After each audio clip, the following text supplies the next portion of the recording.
नमस्कार. आरोग्यगाथाच्या पहिल्या पॉडकास्टमध्ये तुमचं स्वागत आहे. आज बोलणार आहोत स्त्रीच्या आयुष्यातील त्या अत्यंत महत्त्वाच्या टप्प्याबद्दल, जिथे योग्य काळजी घेतली तर उर्वरित आयुष्य अधिक सुंदर, संतुलित आणि सुखकर होऊ शकतं. हा तो काळ आहे जेव्हा स्त्रीला पुन्हा स्वतःला उभं करण्याची, स्वतःला नव्याने घडवण्याची गरज असते. शारीरिक, मानसिक, आध्यात्मिक आणि आत्मिक पातळीवर. नमस्कार, मी डॉक्टर श्रुतिका. आजचा विषय आहे 35 वर्षानंतरचे आयुष्य आणि आरोग्य आयुर्वेदाच्या दृष्टिकोनातून.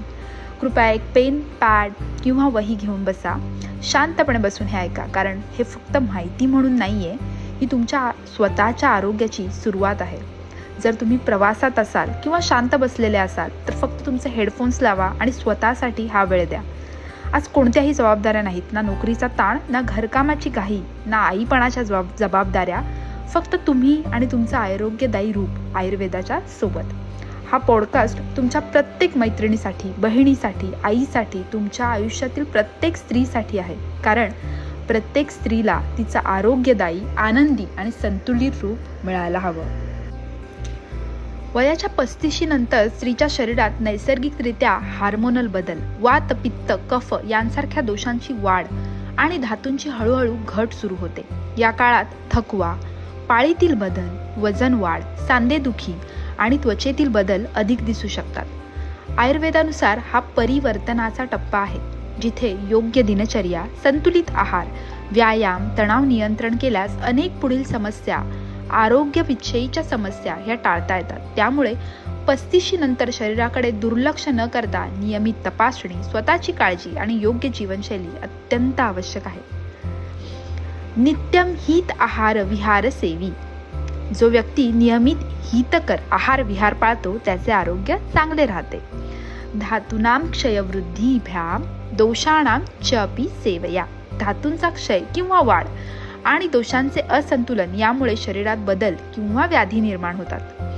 35 नंतर स्त्रियांमध्ये रस, रक्त, अस्थी यांसारख्या धातूंची गुणवत्ता कमी होण्याची प्रक्रिया सुरू होते. आर्तवम ही स्त्रियां मूलम. मेन्स्ट्रुअल सायकल किंवा रिप्रोडक्टिव्ह हेल्थ हा स्त्रीच्या आयुष्याचा आणि आरोग्याचा मुख्य आधार आहे. वय वाढल्यावर आर्तव धातूमध्ये बदल होऊन पाळीतील अनियमितता, फर्टिलिटी कमी होणे यांसारखे बदल दिसू शकतात. वयोनुरूपी वर्धन्वे दोषाः विशेषतो अनिलः. वय वाढत जाईल तसं दोष वाढतात, विशेषतः वातदोष अधिक वाढतो. हा संदर्भ वृद्धावस्थेमधील शरीरातील कोरडेपणा, सांधेदुखी, त्वचेतील बदल इत्यादींबाबत सांगतो. पण हे सर्व श्लोक पाहायचे का आहेत? कारण या सर्व श्लोकांमधून वयाच्या 35 नंतर जे शरीरात होणारे छोटे छोटे बदल आपण दुर्लक्षित करतो, त्यामुळे उद्भवणाऱ्या विविध समस्या आपल्याला लक्षात येतात. 35 नंतर दैनंदिन जीवनामध्ये अशा काही 10 महत्त्वाच्या गोष्टी आहेत, ज्या जर आपण बारकाईने लक्ष दिल्या तर बऱ्याच गोष्टी टाळता येतात. नंबर 1, आहार संतुलन. हलका, पौष्टिक, ताजा आहार आपण घेतोय का? जास्त तेलकट, जंक फूड, फास्ट फूड खातोय का? हे नक्की पाहायला हवं. नंबर 2, पचनशक्ती, ज्याला आयुर्वेदामध्ये जाठराग्नी किंवा पचन करणारी शरीरातली अग्नी ही व्यवस्थित आहे का? भूक, तहान नियमित लागते का? याकडे लक्ष द्यायला हवं. अपचन, गॅस, बद्धकोष्ठता या गोष्टी होत आहेत का? जर होत असतील तर त्या दुर्लक्षित करून चालणार नाहीत. नंबर 3, वजन नियंत्रण. 35 नंतरच्या काळात मोस्टली वजनाकडे दुर्लक्ष केलं जातं, पण पोटाजवळ चरबी वाढतीये का हे पाहणं, मांड्यांजवळ जास्त फॅट आहे का हे पाहणं किंवा नियमित वजन तपासणं खूप महत्त्वाचं आहे. नंबर 4, मासिक पाळीतील बदल. अनियमितता वयाच्या कुठल्या वयापासून सुरू झालेली आहे याकडे लक्ष देणं गरजेचे आहे. रक्तस्राव पाळीतील जास्त आहे, कमी आहे याकडे सुद्धा लक्ष द्यायला हवं. नंबर 5, झोपेची गुणवत्ता. 7 ते 8 तास शांत झोप घेणं गरजेचं आहे. महिलांना पुरुषांपेक्षा जास्त झोपेची गरज असते, हे आयुर्वेदामध्ये वेळोवेळी सांगितलं गेलं आहे. नंबर 6, तणाव व्यवस्थापन.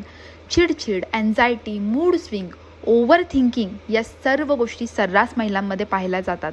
याकडे आपण दुर्लक्ष करतोय का आणि करत असू तर त्यावर काही उपाय करता येतात का याकडे लक्ष दिले पाहिजे. नंबर 7, सांधे आणि हाडांचे आरोग्य. कंबरदुखी, गुडघेदुखी, पायात गोळे येणे, पाय भरून येणे, स्टिफनेस यांकडे लक्ष देणं गरजेचं आहे. या समस्या रोजच्या जीवनामध्ये दुर्लक्षित केल्यामुळे पुढे ऑस्टिओआर्थरायटिस, सांधेदुखी, कंबरदुखी, आमवात यांसारख्या विविध समस्यांना तोंड द्यावं लागतं. नंबर 8, त्वचा आणि केसांची काळजी, कोरडेपणा, केस गळणे, अतिरिक्त केसांमध्ये कोंडा होणे यांसारख्या गोष्टी, केस लवकर पांढरे व्हायला सुरुवात होणे या वाढत आहेत का याकडे लक्ष दिले पाहिजे. आणि जर ते होत असेल तर योग्य पोषण आपण घेतोय का या गोष्टीकडे सुद्धा लक्ष दिले पाहिजे. नंबर 9, व्यायाम आणि हालचाल. दररोज चालणे, योगा, हलका व्यायाम हा शरीराला घरकामांव्यतिरिक्त करणे खूप गरजेचे आहे. घरातील कामे करणे, स्वयंपाक करणे हे करताना शरीराचा व्यायाम होत नाही. स्पेसिफिकली व्यायामासाठी वेगळा वेळ काढणे, योगासाठी वेळ काढणे हा खूप महत्त्वाचा आहे. नंबर 10, नियमित आरोग्य तपासणी. ब्लड प्रेशर, शुगर, थायरॉइड आणि gynaec related, reproductive organs related checkup वेळोवेळी आपण करतोय का या गोष्टीकडे सुद्धा लक्ष दिलं पाहिजे. दिनचर्या, आहार, मानसिक संतुलन हे स्त्रियांच्या आरोग्याचे 4 महत्त्वाचे आधारस्तंभ आहेत. आता पाहूया 35 वर्षानंतर स्त्रियांच्या शरीरामध्ये आयुर्वेदानुसार कोणकोणते बदल होतात. आयुर्वेदानुसार स्त्रियांच्या शरीरात प्रत्येक वयानुसार दोष, धातू, हार्मोन्स यामध्ये बदल होत असतात. विशेषतः पित्त आणि पुढे जाऊन वात वाढण्याची प्रक्रिया सुरू होते. त्यामुळे शरीरात आणि मनात सुद्धा बदल जाणवू लागतात. नंबर 1, त्वचेमध्ये होणारे बदल. 35 वर्षानंतर त्वचा ही कोरडी पडायला लागते, सुरकुत्या दिसायला लागतात, केस गळणे किंवा पांढरे होणे यांसारखी लक्षणं दिसायला लागतात. हल्ली याचे प्रमाण आणखीन लवकर होण्यास सुरुवात झालेली आहे आणि यासाठी आपली लाईफस्टाईल, दोषा इम्बॅलन्स, धातू इम्बॅलन्स आणि हार्मोनल इम्बॅलन्स हे खूप महत्त्वाचा रोल प्ले करतात. चेहऱ्यावरची चमक, ग्लो हा कमी व्हायला लागतो, कारण शरीरातील जे रसायने किंवा धातू आहेत हे कमी व्हायला लागतात आणि वात वाढायला लागतो. नंबर 2, मासिक पाळीतील बदल. पाळी अनियमित होणे, रक्तस्राव कधी कमी होणे कधी जास्त होणे, पाळीपूर्वी चिडचिड होणे, अंगावरून पांढरे जाणे, थकवा वाढणे यांसारखी लक्षणे दिसायला लागतात. का? कारण शरीरातला आर्तव धातू यामध्ये बदल व्हायला लागते. नंबर 3, हाडे आणि सांध्यांमध्ये त्रास. यामध्ये कंबरदुखी, गुडघेदुखी, सांधे जखडणे, आखडल्यासारखे वाटणे, मुंग्या येणे यांसारखी कारणे आणि लक्षणे दिसायला लागतात. कारण शरीरातला अस्थि धातू हा क्षीण व्हायला लागतो आणि वात वाढायला लागतो. नंबर 4, वजन वाढणे किंवा मेटाबॉलिझम, पचनशक्ती मंदावणे, पोटाजवळ चरबी वाढणे, वजन पटकन वाढणे, थकवा जाणवणे, कुठलेही काम करण्याची इच्छा न होणे यांसारखी लक्षणं आपल्याला दिसतात. याचे कारण शरीरातील पचन अग्नी हा मंद असणे हे आहे. नंबर 5, मानसिक बदल.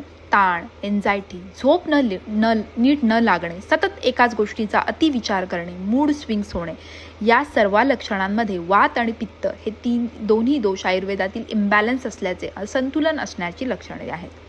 नंबर 6, प्रजनन क्षमतेमध्ये बदल. आजकाल फर्टिलिटी कमी होण्याची लक्षणे सर्रास दिसतात. गर्भधारणेस अधिक वेळ लागणे, गर्भधारणा खूप उशिरा होणे किंवा न होणे यांसारखी लक्षणे आपल्याला दिसतात. आयुर्वेदानुसार वय वाढल्यावर शुक्र आणि आर्तव या दोन्ही धातूंची क्षमता ही कमी होत जाते. त्यामुळे प्रजनन क्षमतेमध्ये सुद्धा बदल व्हायला लागतात. यावर काही बेसिक उपाय आहेत का? तर येस, अभ्यंग यांसारखा उपाय आपण सर्रास करू शकतो. शतावरी, अशोकारिष्ट, यष्टीमधू यांसारखी औषधे आपण तज्ज्ञांच्या सल्ल्याने घेऊ शकतो. पुरेशी झोप, दूध, तूप यांसारखा पौष्टिक आहार, योग, प्राणायाम, ध्यान यांसारख्या गोष्टी आपण करू शकतो. उशिरापर्यंत जागरण टाळणे याही खूप समस्या सोडवण्यासाठी उपयुक्त उपाय आहे. आयुर्वेद हा वयाच्या टप्प्यात विशेषतः 35 नंतर स्त्रियांना खूप प्रभावी आणि नैसर्गिक पद्धतीने मदत करू शकतो. या काळामध्ये वात आणि पित्त वाढण्याची जी प्रकृती आहे ती कमी करण्यासाठी आयुर्वेद मदत करतो. थकवा, हार्मोनल बदल, पाळीतील अनियमितता, सांधेदुखी, ताण ह्या समस्या कमी करण्यासाठी आयुर्वेद मदत करतो. यासाठी तो अग्नी म्हणजे पचन शक्तीवरती काम करतो.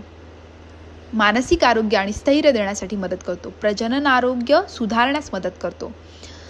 आता आयुर्वेदानुसार कुठले प्रभावी सिद्धांत वापरून आपण या गोष्टी साध्य करू शकतो? नंबर 1, दिनचर्या, डेली रुटीन हा आयुष्याचा पाया आहे. तुमचं डेली रुटीन जसं असेल तसं तुमचं आयुष्य आणि त्यात येणाऱ्या समस्या या निर्माण होतात. 35 नंतर शरीराला नियमितता सर्वात जास्त आवश्यक असते. कन्सिस्टन्सी, सकाळची दिनचर्या, सूर्योदयापूर्वी उठणे किंवा एका स्पेसिफिक टायमिंगला उठणे हे खूप महत्त्वाचे आहे. टंग क्लीन करणे हे खूप महत्त्वाचे आहे. ऑइल पुलिंग सुद्धा खूप महत्त्वाचे आहे. कोमट पाणी पिणे, हलका व्यायाम किंवा योगा करणे खूप गरजेचे आहे. अभ्यंग, आठवड्यातून 3 ते 5 वेळा तिळाच्या तेलाने किंवा औषधी तेलाने मालिश करणे गरजेचे आहे. बला तेल सुद्धा स्त्रियांसाठी खूप उत्तम काम या वयामध्ये करतो. कंबरदुखी, गुडघे, मान यांसारख्या ठिकाणी अभ्यंग करणे खूप गरजेचे आहे. यामुळे फायदा काय होतो? तो वाढलेला वातदोष कमी होतो. त्वचा जी कठोर असते किंवा करखरीत असते ती कमी व्हायला मदत होते, नरम होते, झोप सुद्धा सुधारते. नंबर 2, आहार. शरीराचे औषध हे मुख्यतः आहारामध्ये लपलेले आहे. जे आपण खातो तेच आपण बनतो. ताजे, गरम आणि घरी बनलेले अन्न खावे. गहू, तांदूळ, मूग डाळ यांसारख्या गोष्टींचा आहारामध्ये समावेश असावा. तूप मर्यादित मात्रेमध्ये आणि दोषांनुसार घेणे गरजेचे आहे. कफ प्रकृती असलेल्या लोकांनी कमी प्रमाणामध्ये, पित्त प्रकृती असलेल्या लोकांनी योग्य आणि भरपूर मात्रेमध्ये घ्यावे. वात प्रकृती असलेल्या लोकांनी प्रत्येक आहारामध्ये थोडा तुपाचा समावेश करणं गरजेचं आहे. दूध, ड्रायफ्रुट्स यांसारख्या गोष्टी आहारात असाव्यात. हिरव्या भाज्या असाव्यात. कुठल्या गोष्टी टाळाव्यात? जंक फूड, फ्राईड फूड, अति शीत, अति थंड पदार्थ टाळावेत. रात्री उशिरा जेवणे टाळावे. अति तिखट, अति आंबट, फास्ट फूड यांसारख्या गोष्टी टाळाव्यात. नंबर 3, योग, प्राणायाम. मन आणि शरीराचे संतुलन हे सर्व आजारांचं मूळ कारण आहे. 35 नंतर मानसिक ताण वाढतो, त्यामुळे योग हा अत्यंत महत्त्वाचा आहे. यामध्ये ताडासन, भुजंगासन, वज्रासन, सुप्तबद्ध कोणासन हे सोपे आसन आपण करू शकतो. प्राणायामामध्ये अनुलोम विलोम, भ्रामरी, दीर्घ श्वसन हे खूप जास्त शारीरिक आणि मानसिक संतुलन देण्यासाठी मदत करतात. यामुळे एन्झायटी कमी होते, हार्मोनल संतुलन राखण्यास मदत होते आणि झोप चांगली लागते. नंबर 4, मानसिक आरोग्य हे सर्वात महत्त्वाचे आहे. याला आयुर्वेदामध्ये सत्व आरोग्य असं म्हणतात. यात लक्षात घेण्याच्या गोष्टी म्हणजे अतिविचार करणे टाळावे. स्क्रीन टाईम कमी करावा. स्वतःसाठी वेळ द्यावा. निसर्गासोबत वेळ घालवावा. मन जर शांत असेल तर शरीर आपोआप निरोगी राहते. Because healthy mind cannot have disease body, right. Number 5, झोप. स्लीप हे नैसर्गिक औषध आहे. 7 ते 8 तासाची झोप ही खूप महत्त्वाची आहे. रात्री 10 ते 11 झोपणे खूप महत्त्वाचे आहे. मोबाईल झोपण्यापूर्वी टाळावा.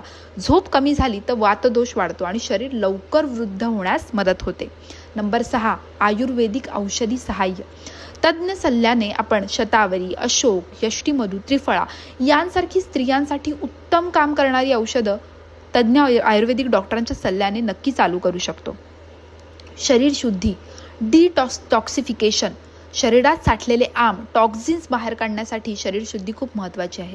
आठवड्यातून 1 दिवस हलका उपवास करावा. कोमट पाणी घ्यावे. त्रिफळा सेवन रात्री करावे. यामुळे शरीरातील टॉक्झिन्स म्हणजे बाहेर काढायला मदत होते आणि शरीरात एनर्जी, ऊर्जा टिकून ठेवण्यास मदत होते. नंबर 8, हार्मोनल बदल समजून घेणे. 35 नंतर शरीराकडे बारकाईने लक्ष दिले तर पाळी अनियमित होणे, मूड स्विंग्स होणे, थकवा जाणवू लागणे ही लक्षणे योग्य वेळी ओळखता येतात आणि त्यामुळे शरीरातील बदललेल्या हार्मोन्सवर काम करता येते. नंबर 9, शरीराची काळजी, मूवमेंट्स. रोज 30 ते 35 मिनिटे चालणे हे खूप महत्त्वाचे आहे. हलका व्यायाम करावा.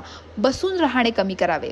बैठे काम असेल, बसून काम करावे लागत असेल तर मध्ये मध्ये थोडे ब्रेक घेऊन उठावे. थोडी शरीराची हालचाल करावी.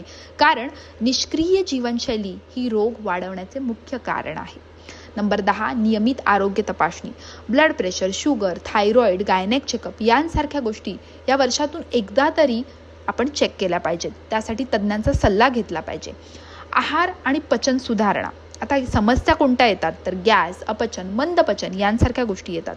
आयुर्वेदिक उपाय करताना यामध्ये आपण जेवणापूर्वी 1 तुकडा आल्याचा, लिंब आणि चिमूटभर मीठ हे घेऊ शकतो. यामुळे पचनाग्नी मंद असलेला तीव्र होण्यास मदत होते. कोमटभर पाणी दिवसभर आपण घेऊ शकतो. घरगुती उपायांमध्ये जिरा वॉटर आपण घेऊ शकतो. ओवा आणि हिंग याचं सुद्धा पाणी आपण घेऊ शकतो. त्रिकटू चूर्ण ज्याच्यामध्ये सुंठ, मिरी, पिंपळी यांसारख्या औषधी वनस्पती आहेत त्या आपण वापरू शकतो. यामुळे पचन सुधारायला मदत होते. यासोबत अजमोदादी चूर्ण सुद्धा वापरू शकतो. नंबर 2, वजन वाढ आणि मेटाबॉलिझम मंदावणे. पोटावर चरबी, सुस्ती येणे, सतत काम करण्याची इच्छा न होणे यांसारख्या समस्या यामध्ये दिसतात. सकाळी कोमट पाणी त्यामध्ये थोडे मध टाकून घेतल्यास खूप उत्तम आपल्याला रिझल्ट्स दिसतात. रात्री हलका आहार घ्यावा. मेथी दाणे भिजवून ते सकाळी पाण्यासोबत खाणे खूप महत्त्वाचे आहे. दालचिनीचं पाणी आपण घेऊ शकतो. काही आयुर्वेदिक फॉर्म्युलेशन्स आहेत जसं की गुगुळ, त्यासोबत त्रिफळा गुगुळ यांसारखे सुद्धा आयुर्वेद तज्ज्ञांच्या मदतीने आपण घेऊ शकतो.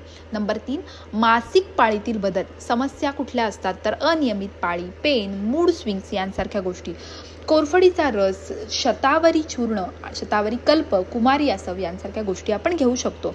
यामुळे आर्तव संतुलन व्हायला, पाळी नियमित व्हायला मदत होते. किंबहुना मेनोपॉजकडे जाणारी आपली जी फेज आहे ती सुखकर व्हायला मदत होते. नंबर 4, सांधे आणि हाडांचे दुखणे, कंबरदुखी, गुडघेदुखी, स्टिफनेस यांसारख्या गोष्टी आपल्याला दिसायला लागतात. तर यामध्ये तिळाच्या तेलाने हलके कोष्ण तेल करून त्याने मालिश करणे खूप गरजेचे आहे. हळदीचे दूध सुद्धा खूप उत्तम शरीराला स्ट्रेंथ द्यायला मदत करते. काही फॉर्म्युलेशन जसं महानारायण तेल अभ्यंगासाठी वापरू शकतो, योगराज गुगुळ, दशमूळ क्वाथ यांसारख्या गोष्टी आपण आयुर्वेदिक तज्ज्ञांच्या सल्ल्याने नक्की घेऊ शकतो. नंबर 5, तणाव, एन्झायटी, मूड स्विंग्स यांसारख्या गोष्टी, ओव्हर थिंकिंग यामध्ये आपण जायफळ घातलेलं दूध रात्री झोपताना घेऊ शकतो, ब्राह्मीचा चहा घेऊ शकतो, गवती चहापातीचा चहा जो असतो तो आपण घेऊ शकतो, प्राणायाम करू शकतो, अनुलोम विलोम, भ्रामरी यांसारख्या प्राणायाम किंवा योगा आपल्याला मूड स्विंग्स, एन्झायटी, तणावामध्ये खूप सुंदर रिझल्ट देतात. ब्राह्मी वटी, सारस्वत आरिष्ट यांसारखी आयुर्वेदिक औषधे तज्ज्ञांच्या सल्ल्याने घेतली तरी सुद्धा मानसिक आरोग्य टिकवण्यास मदत होते. नंबर 6, झोपेच्या समस्या. यांमध्ये झोपण्यापूर्वी गरम दूध आणि हळद हा खूप महत्त्वाचा रोल प्ले करतो. स्क्रीन झोपण्याच्या 1 तास आधी बंद करावी. यामुळे सुद्धा मेलॅटोनिन सिक्रेट व्हायला, झोप शांत लागायला मदत होते. औषधी चूर्णांमध्ये अश्वगंधा चूर्ण, जटामांसी चूर्ण यांच्या टॅबलेट्स सुद्धा मिळतात. यासुद्धा आपण डीप स्लीपसाठी डॉक्टरांच्या सल्ल्याने नक्की घेऊ शकतो. नंबर 7, त्वचा आणि केसांचे आरोग्य. कोरडी त्वचा, सतत केस गळणे, लवकर पांढरे होणे यांसारख्या समस्या आपल्याला दिसतात. यामध्ये तीळ तेलाचे अभ्यंग, नारळ तेल केसांना लावणे यांसारख्या गोष्टी आपण सहज करू शकतो. निलीभृंगादी तेल जे केसांना लावू शकतो. रसायन चूर्ण, आपण आयुर्वेदिक रसायन थेरपी घेऊ शकतो. आमलकी रस घेऊ शकतो. रिज्युनेशन थेरपी यामध्ये खूप चांगली काम करते. नंबर 8, हार्मोनल संतुलन. शतावरी दूध, तूप सेवन यांसारख्या गोष्टी हार्मोनल संतुलनासाठी खूप महत्त्वाच्या आहेत. शतावरी कल्प, चंद्रप्रभावटी, अशोक चूर्ण यांसारखे फॉर्म्युलेशन्स हार्मोनल संतुलनासाठी मदत करतात. मानसिक थकवा आणि ओव्हर थिंकिंग स्त्रियांमध्ये ही खूप कॉमनली पाहिली जाणारी समस्या आहे. आयुर्वेदानुसार मानसिक आरोग्य हे सत्व या मनाच्या गुणावर अवलंबून असते. 35 वयानंतर तणाव, चिंता, ओव्हर थिंकिंग, झोपेच्या समस्या या वाढू शकतात. का? कारण वातदोष असंतुलित असतो. हे संतुलित ठेवण्यासाठी नियमित ध्यान, मेडिटेशन खूप महत्त्वाचे आहे. रोज 10 ते 15 मिनिटे शांत बसून अनुलोम विलोम करा. भ्रामरी प्राणायाम केल्याने मेंदू शांत होतो, नर्वस सिस्टीम स्थिर होते. योगामध्ये शवासन, वज्रासन, बालासन हे मानसिक ताण कमी करण्यासाठी उत्तम मानले जाते. आयुर्वेदात ब्राह्मी, शंखपुष्पी, अश्वगंधा यांसारखे उल्लेख स्मरणशक्ती आणि मन शांत ठेवण्यासाठी केले जाते.